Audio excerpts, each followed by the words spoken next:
Danas ćemo praviti šnenokle, to je zaista brzo i veoma ukusna i fina poslastica. Zato nam je potrebno pola litre mlijeka, 8 kašika šećera za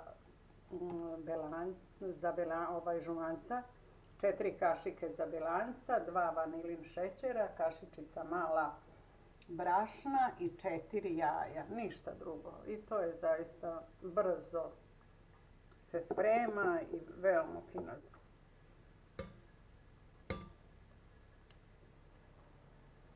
Ostavimo malo mlijeka s kojim ćemo razrediti žumanca koja budemo mutili i razdvojimo žumanca i belanca, posebno umutimo. Kad mlijeko prokuva, stavimo umućena belanca, kašikom vadimo i u tom mlijeku da malo prokuva, mislim bit će prikazano.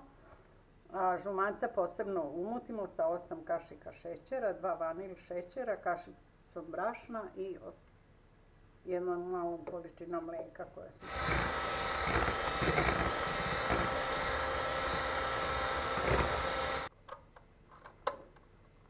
Sad smo umutili belanca, pa ćemo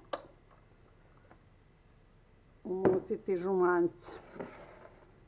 Evo žumanca dodajemo 8 kašika šećera.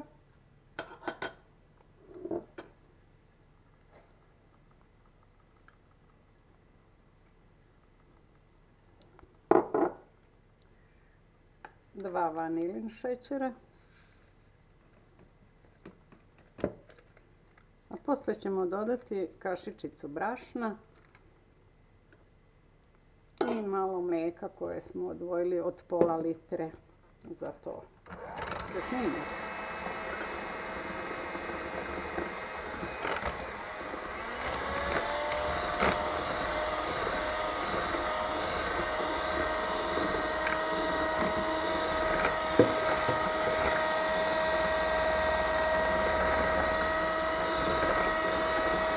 Sada ćemo u mlijeko koje samo što nije počelo da vri, stavljamo kašikom belanca.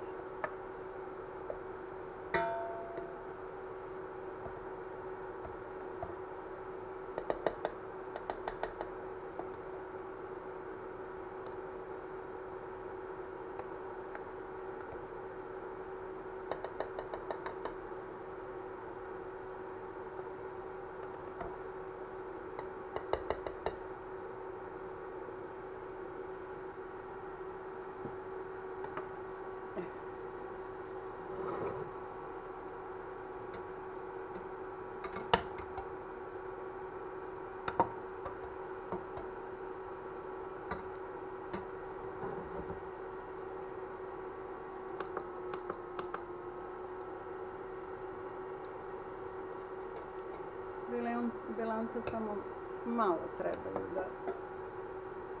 da se preokrenu, nema potrebe da se to dugo kuva.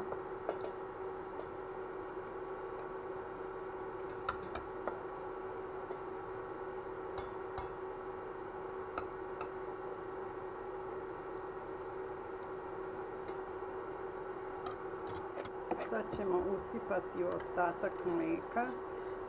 Kad smo sva belanca utrošili, usipat ćemo žumanca da malo prokuva i to ćemo preliti preko belanca.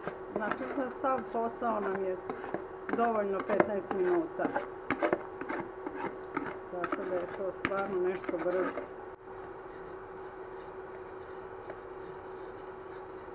Šnenokle su mnogo ukusnije hladne kad se jedu. Kad se ohlade, stavi se u frižider pa se posije.